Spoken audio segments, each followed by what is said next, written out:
आम आदमी पार्टी ये सवाल पूछ रही है कि उड़ीसा से दिलीप रे जो भारतीय जनता पार्टी में शामिल होते हैं, उनकी सजा पर हाईकोर्ट रोक लगा सकती है, यह कहकर कि उन्हें चुनाव लड़ना है, उनका लंबा चौड़ा राजनीतिक करियर है, मगर अरविंद केजरीवाल के मामले में दोहरे मापदंड क्यों? कांग्रेस ये सवाल पूछ रही है कि रणदीप सुरजेवाला और सुप्रिया श्रीनेत पर अशोभनीय, महिलाओं के सम्मान पर अशोभनीय बयान देने को लेकर चुनाव आयोग उन पर सख्ती कर सकती है, उन्हें लताड़ लगा सकती है, मगर भारतीय जनता पार्टी नेता जो खुलेआम धर्म के नाम पर वोट मांग रहे हैं, जो खुलेआम चुनाव आयोग की दिशा निर्देशों का उल्लंघन कर रहे हैं, सवाल यह कि उस पर चुनाव आयोग कोई टिप्पणी क्यों नहीं कर रहा? मंगलवार का दिन इंडिया गठबंधन के लिए अच्छा नहीं रहा दोस्तों, क्योंकि जहां हाईकोर्ट से अरविंद केजरीवाल को राहत नहीं मिली, वहीं चुनाव आयोग ने रणदीप सुरजेवाला और सुप्रिया श्रीनेत के बयानों को लेकर उन पर लताड़ लगाई है। सबसे पहले दोस्तों मैं आपको बतलाना चाहता हूं कि आम आदमी पार्टी को लेकर कल अदालत में क्या फैसला किया गया है आपके स्क्रीन्स पर, और इसी फैसले पर आम आदमी पार्टी जो है वो सवाल उठा रही है। इसी अदालत पर इसी जज के एक अन्य फैसले का जिक्र किया जा रहा है, और यहां पर राजनेता का नाम है दिलीप रे, जो भाजपा में शामिल हो रहे हैं और भाजपा की तरफ से उड़ीसा से चुनाव लड़ रहे हैं। खबर क्या है? दिल्ली आबकारी नीति घोटाले से जुड़े मनी लॉन्ड्रिंग मामले में गिरफ्तार मुख्यमंत्री अरविंद केजरीवाल को दिल्ली हाईकोर्ट से झटका लगा है। गिरफ्तारी हिरासत के खिलाफ दायर याचिका को हाईकोर्ट ने खारिज कर दिया है। अरविंद केजरीवाल ने अपनी गिरफ्तारी के अलावा प्रवर्तन निदेशालय की हिरासत में भेजे जाने को भी चुनौती दी थी। ईडी की हिरासत के बाद केजरीवाल को न्यायिक हिरासत में भेज दिया गया और वर्तमान में वो तिहाड़ जेल में बंद हैं। वहीं अब यह खबर आ रही है कि इस फैसले को सुप्रीम कोर्ट में चुनौती दी जाएगी। दोस्तों मैं आपको बतला दूं कि कल अदालत ने अपने आदेश में कुछ सख्त टिप्पणियां की हैं जो अरविंद केजरीवाल के खिलाफ हैं। जस्टिस स्वर्णकांता शर्मा ने अपनी टिप्पणी में कहा है कि कोई भी राजनीतिक दल prevention of money laundering act के अंतर्गत आ सकती है, और सेक्शन 71 के अंतर्गत आम आदमी पार्टी की बागडोर उसके कर्ता धर्ता अरविंद केजरीवाल हैं, लिहाजा हम उन्हें इस मुद्दे पर राहत नहीं दे रहे हैं। इसके अलावा मैं आपको बतलाना चाहता हूं कि कोर्ट ने क्या कहा अंग्रेजी में, मैं फिर उसका हिंदी में अनुवाद करूंगा। The court observe that the material put forward by the enforcement directorate prima facie make it clear that Kejriwal is in charge of and responsible for the conduct of the business of Aam Aadmi Party, and prima facie would be liable for affairs of the political party so as to attract section 71 of PMLA। जैसा मैंने बताया दोस्तों, PMLA यानी prevention of money laundering act की धारा 70(1), जिसके अंतर्गत यह साफ हो जाता है कि अरविंद केजरीवाल आम आदमी पार्टी के कर्ता धर्ता हैं, लिहाजा उन पर कार्रवाई होनी लाजमी है। पार्टी के नेता सौरभ भारद्वाज जिक्र कर रहे हैं दिलीप रे का। वो कह रहे हैं कि इसी अदालत ने दिलीप रे को राहत दी थी, यह कहते हुए कि दिलीप रे का लंबा चौड़ा करीब 35 साल का राजनीतिक करियर है, और अगर बाद में जाकर वो बेगुनाह साबित होते हैं और अगर आज मैं उन्हें राहत नहीं देती हूं तो ये उनके साथ नाइंसाफी होगी। सौरभ भारद्वाज क्या कह रहे हैं आपके स्क्रीन पर? हम हाईकोर्ट के फैसले का सम्मान करते हैं, लेकिन हम हाईकोर्ट के फैसले से असहमत हैं। अब हम सुप्रीम कोर्ट उन्हीं दलीलों को लेकर जाएंगे जो हमने हाईकोर्ट में दी थी। हाईकोर्ट की जज साहिबा ने कोयला घोटाले में दोषी पाए गए कॉन्विक्टेड दिलीप रे को जमानत यह कहकर दी है कि इनका लंबा राजनीतिक करियर है, अगर दरियादिली ना दिखाई गई तो इनका चुनाव लड़ने का चांस मिस हो जाता। अखबार में खबर है कि दिलीप रे बीजेपी की तरफ से उड़ीसा से चुनाव लड़ने वाले हैं। राउरकेला से दिलीप रे का चुनाव लड़ना बताया जा रहा है। सीधा सा सवाल, क्या यह दोहरे मापदंड है? बहरहाल अदालत के आदेश पर टिप्पणी करना सही भी नहीं होता, मगर जाहिर सी बात है भारतीय जनता पार्टी को हमला करने का मौका मिल गया है। उन्होंने कहा है कि यह अरविंद केजरीवाल और आम आदमी पार्टी के अहंकार पर करारा हमला है। किसी को जमानत दी गई या नहीं, इस पर टिप्पणी करना सीधे सीधे न्यायपालिका के ऊपर टिप्पणी करने के समान है। भाई अगर आप देखें तो इसी आधार के ऊपर अभी संजय सिंह जी को तो बेल मिली है। आप इस ढंग से राजनीतिक आधार के ऊपर कोर्ट के निर्णयों की के ऊपर समीक्षा, आक्षेप और कटाक्ष नहीं कर सकते हैं। इसके आगे और स्पष्ट रूप से कहा गया है, who gives ticket for contesting election and who purchases electoral bond is not the concern of the court. यह बहुत महत्वपूर्ण प्रेक्षण है, is a very significant observation by the high court कि किसको टिकट दिया गया, किसने इलेक्टोरल बॉन्ड लिया, इस विषय का कोर्ट की प्रोसीडिंग से कोई लेना देना नहीं है। अर्थात जो एक कानूनी विषय को वह राजनीतिक विषय बताने का प्रयास कर रहे थे, that was cleverly when he was trying to put a cover of technicality on their hidden motive of politicality, which has been totally discarded by the court. जवाब में सौरभ भारद्वाज ने क्या कहा आपके स्क्रीन पर, इसी कोर्ट और इसी बेंच ने संजय सिंह के मामले में भी यही बातें कही थी जो आज अरविंद केजरीवाल के मामले में कही जा रही हैं। उस वक्त भी भाजपा वाले ऐसे ही टेलीविजन पर आकर ज्ञान देते थे। सुप्रीम कोर्ट ने फैसला बदला और संजय सिंह को जमानत मिली। हमें उम्मीद है कि केजरीवाल को भी ठीक उसी तरह से सुप्रीम कोर्ट से जमानत मिलेगी। यहां जिक्र किया जा रहा है संजय सिंह का और बताया जा रहा है कि जिन दलीलों पर संजय सिंह की जमानत को रद्द किया गया था, मामला जब सुप्रीम कोर्ट पहुंचा तो मामला पलट गया। अब आम आदमी पार्टी को उम्मीद है कि इसी तरह से उन्हें राहत जो है मिलेगी अरविंद केजरीवाल के संदर्भ में भी, मगर भाजपा इसे अपनी जीत बता रही है। मैं आपको बतलाना चाहूंगा दोस्तों कि इस मुद्दे पर संजय सिंह, जिसका यहां जिक्र किया जा रहा है, उन्होंने चंडीगढ़ में प्रेस कॉन्फ्रेंस की और करारा हमला बोला है भाजपा सरकार और ईडी के केस पर।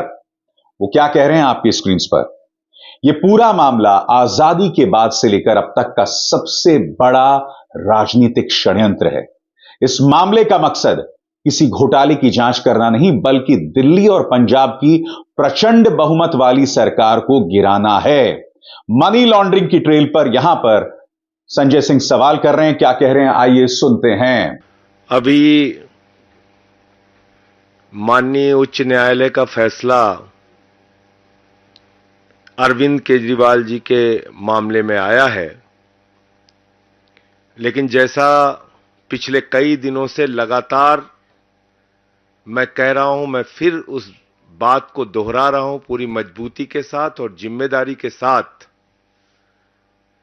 कि ये पूरा का पूरा मामला भारत की राजनीति में आजादी के बाद से लेके सबसे बड़ा राजनीतिक षड्यंत्र है। एक गहरी साजिश के तहत यह मामला बनाया गया है और इस मामले के पीछे किसी घोटाले की जांच का मकसद नहीं है। दिल्ली की प्रचंड बहुमत से चुनी हुई अरविंद केजरीवाल को गिराने और खत्म करने का मकसद है। पंजाब की प्रचंड बहुमत से चुनी हुई सरकार को गिराने और खत्म करने का मकसद है। आम आदमी पार्टी की बढ़ती हुई ख्याति को और राष्ट्रीय पार्टी का दर्जा 10 वर्षों में हासिल करने की उपलब्धि को खत्म करने की कोशिश है। क्योंकि शराब घोटाला तो भारतीय जनता पार्टी ने किया है, वहां तो मनी ट्रेल मिल गया, 60 करोड़ का मनी ट्रेल मिल गया, लेकिन कोई कार्रवाई अब तक भारतीय जनता पार्टी के नेताओं पर नहीं हुई। यही नहीं, वो ये भी कह रहे हैं कि इस मामले में गवाहों तक को टॉर्चर किया गया और यहां पर वो जिक्र कर रहे हैं चंदन रेड्डी नाम के गवाह का, जिनके पर्दे फाड़ दिए गए और ये आरोप जो है वो अदालत में लगाया गया। यानी कि यहां पर संजय सिंह कह रहे हैं कि किस तरह से गवाहों को निशाने पर लिया गया था इस पूरे मामले में। सुनिए क्या कह रहे हैं। चंदन रेड्डी नाम के एक गवाह का कान का पर्दा फाड़ दिया गया, हाई कोर्ट में उसने अपील की। समीर महेंद्रू पे दबाव बनाया गया, अरुण पिल्लई पे दबाव बनाया गया, गवाहों को डराया गया, धमकाया गया और तब यह पूरा मामला केजरीवाल जी के खिलाफ तैयार किया गया। मैं पूछना चाहता हूं भारतीय जनता पार्टी के लोगों से, मैं पूछना चाहता हूं, हिंदुस्तान की राजनीति में आजादी के बाद से लेकर अब तक की सबसे भ्रष्ट पार्टी भारतीय जनता पार्टी से और बीजेपी की सरकार से, क्या आप मुझे जरा बताइए कि जब 60 करोड़ का सीधा मनी ट्रेल तुम्हारे खिलाफ मिल गया तो तुम्हारे नेताओं से पूछताछ ईडी और सीबीआई क्यों नहीं कर रही? क्यों नहीं अब तक एलजी ने चिट्ठी लिखी, जांच की? क्या कारण है कि इलेक्टोरल बॉन्ड में इतना हजारों करोड़ का घोटाला सामने आने के बावजूद, जिस कंपनी का मुनाफा जीरो है, जिस कंपनी का मुनाफा घाटे में है, मुनाफा तो छोड़िए, जो कंपनी घाटे में चल रही है वो सैकड़ों हजारों करोड़ रुपए आपको चंदा दे रही है, जो फर्जी कंपनियां कागजों में बनी हैं वो सैकड़ों हजारों करोड़ रुपए भारतीय जनता पार्टी को चंदा दे रही हैं। कहां income tax department, CBI, ED क्यों नहीं जांच करती भारतीय जनता पार्टी के नेताओं की? क्यों नहीं पूछताछ होती उनकी? क्यों नहीं गिरफ्तारी होती नहीं उनकी? क्यों नहीं छापे पड़ते उनके यहां? तो इसलिए मैं फिर दोहरा रहा हूं कि यह पूरा का पूरा मामला एक गहरी राजनीतिक साजिश के तहत अरविंद केजरीवाल जी के खिलाफ बनाया गया है, और जो बयान केजरीवाल जी के पक्ष में थे वो बयान ईडी ने जानबूझकर भारतीय जनता पार्टी और सरकार के इशारे पर राजनीतिक साजिश के तहत कोर्ट के सामने रखा ही नहीं बयान। तो जब सारे साक्ष्य आप कोर्ट के सामने नहीं रखेंगे तो कैसे न्याय मिलेगा? संजय सिंह ये भी कहते हैं कि ईडी ने जानबूझकर उन गवाहियों को नजरअंदाज किया जहां अरविंद केजरीवाल को क्लीन चिट मिल गई थी। सुविधाजनक तरीके से उन गवाहों को उठाया गया है जहां पर दबाव में अरविंद केजरीवाल का नाम लिया गया। संजय सिंह कहते हैं ईडी ने 20,000 कागजों को छुपाया है। सरकारी गवाहों के कई बयानों को ईडी ने छुपाया और उन्हीं को सामने रखा जिससे उन्हें फायदा मिला है। सुनिए क्या कह रहे हैं संजय। न्याय की प्रक्रिया है और न्यायिक प्रक्रिया में कई बार विलंब होता है। पीएमएलए एक्ट में बहुत सारी जटिलताएं हैं, जिसमें जमानत मिलने के प्रावधान कठिन है, मुश्किल है, और उसके साथ जब आप साक्ष्य ही पूरे नहीं रखेंगे तो कोर्ट के सामने पूरी बात आ नहीं रही है। 20,000 पन्ने अनरिलाइड डॉक्यूमेंट में रखे गए हैं। मैं सभी पत्रकार मित्रों को बताना चाहता हूं, ईडी ने 20,000 पन्ने अनरिलाइड अपॉन डॉक्यूमेंट में रखे हैं, यानी कि 20,000 कागजात छिपाए गए हैं, यानी कि 20,000 कागजात ईडी कह रही है इस पे हमें भरोसा नहीं है। जबकि सेक्शन 50 पीएमएलए में तो आप झूठा बयान ले ही नहीं सकते। सबसे पहले बताया जाता है सेक्शन 50 पीएमएलए में कि देखो भाई, झूठी गवाही दोगे तो तुम्हारे खिलाफ कार्रवाई होगी। तो किसके खिलाफ कार्रवाई की? अगर 8 बयान किसी आदमी ने दिए और केजरीवाल जी का नाम नहीं लिया, और अचानक जैसे ही उसने केजरीवाल जी का नाम लिया उसको बेल मिल जा रही है, तो वो 8 बयान झूठे तो है नहीं, क्योंकि वो सेक्शन 50 में दर्ज है। उसको आपने क्यों छिपा लिया? 12 बयान शरद रेड्डी के होते हैं, और आप बताइए शरद रेड्डी 10 नवंबर को अरेस्ट हो रहा है और 15 नवंबर को बीजेपी को 5 करोड़ की रिश्वत दे रहा है, और अपनी गिरफ्तारी से लेकर रिहाई तक 55 करोड़ रुपए की रिश्वत बीजेपी को दे रहा है। उसकी जांच नहीं होगी।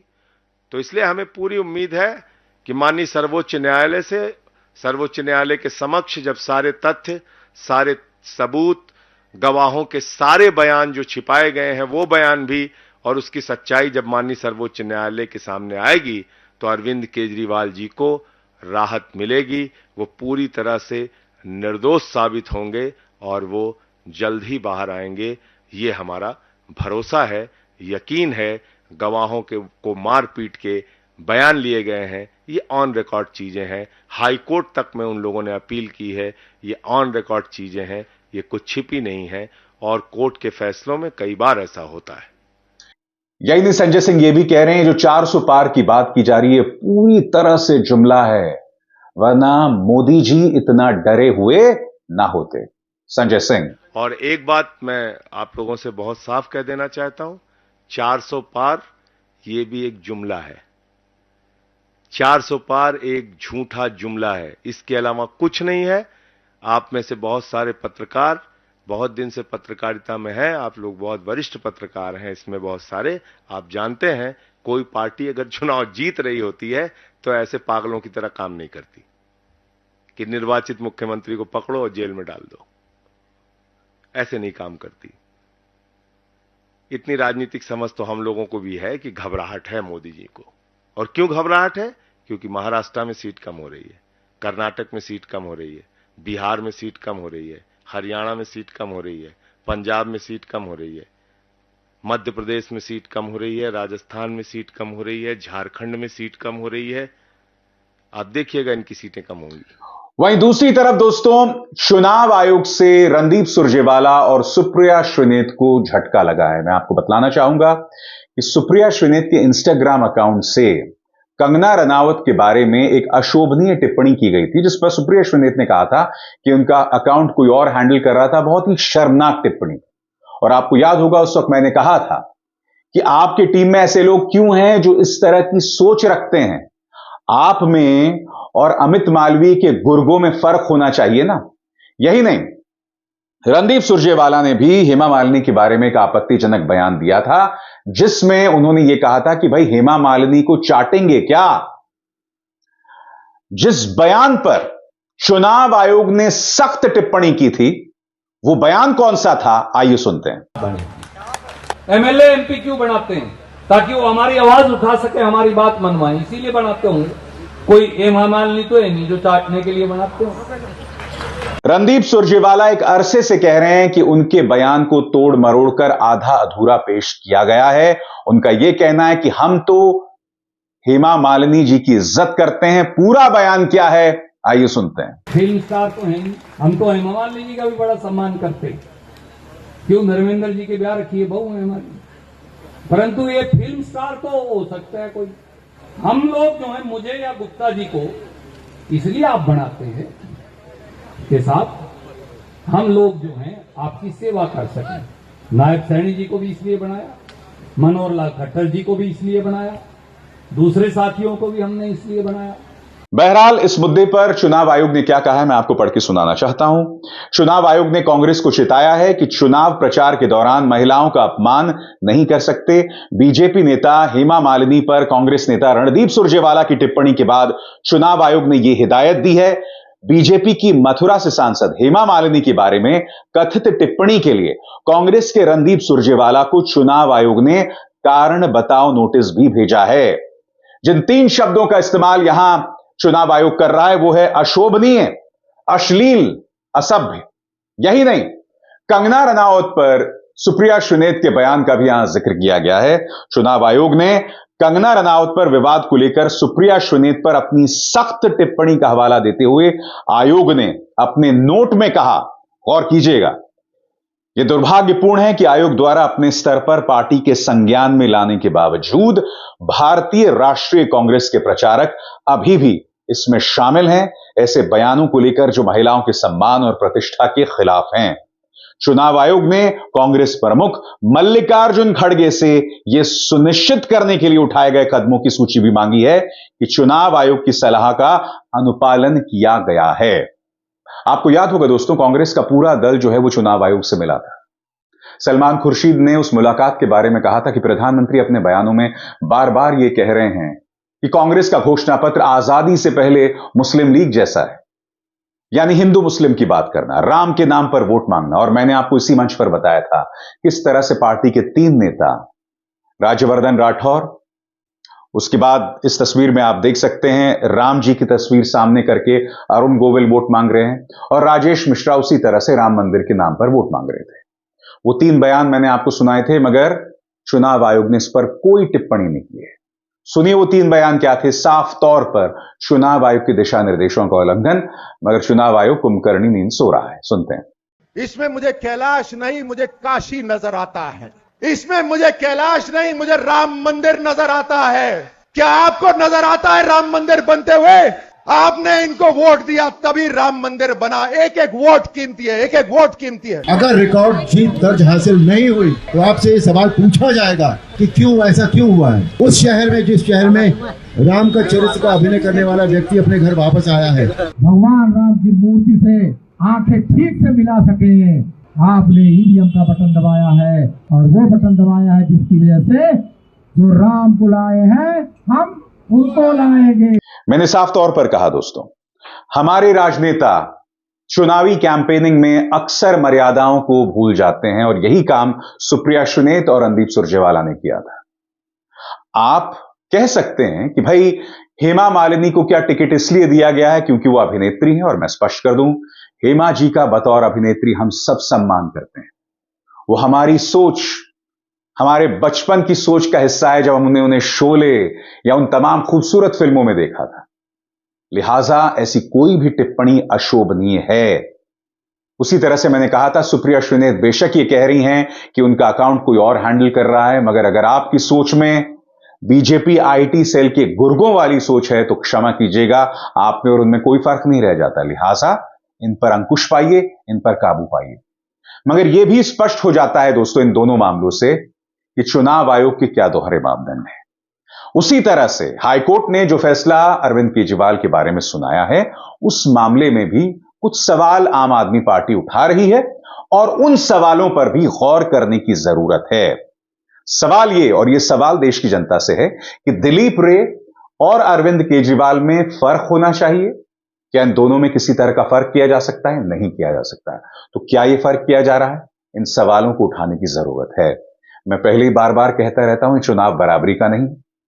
भाजपा के पक्ष में तमाम एजेंसीज हैं, पैसा है, प्रचार तंत्र है, और विपक्ष लगातार निशाने पर है। विपक्ष अपने वजूद की लड़ाई लड़ रहा है क्योंकि उनके तमाम नेता या तो जेल में हैं या फिर जेल में जाने का खतरा बना हुआ है, वो भी चुनाव के मौसम पर। तो साफ हो जाता है दोस्तों, हालात क्या बने हुए हैं। अभिसार शर्मा को दीजिए इजाजत। नमस्कार। स्वतंत्र और आजाद पत्रकारिता का समर्थन कीजिए, सच में मेरा साथी बनिए। बहुत आसान है दोस्तों, इस ज्वाइन बटन को दबाइए और आपके सामने आएंगे ये 3 विकल्प, इनमें से एक चुनिए और सच के इस सफर में मेरा साथी बनिए।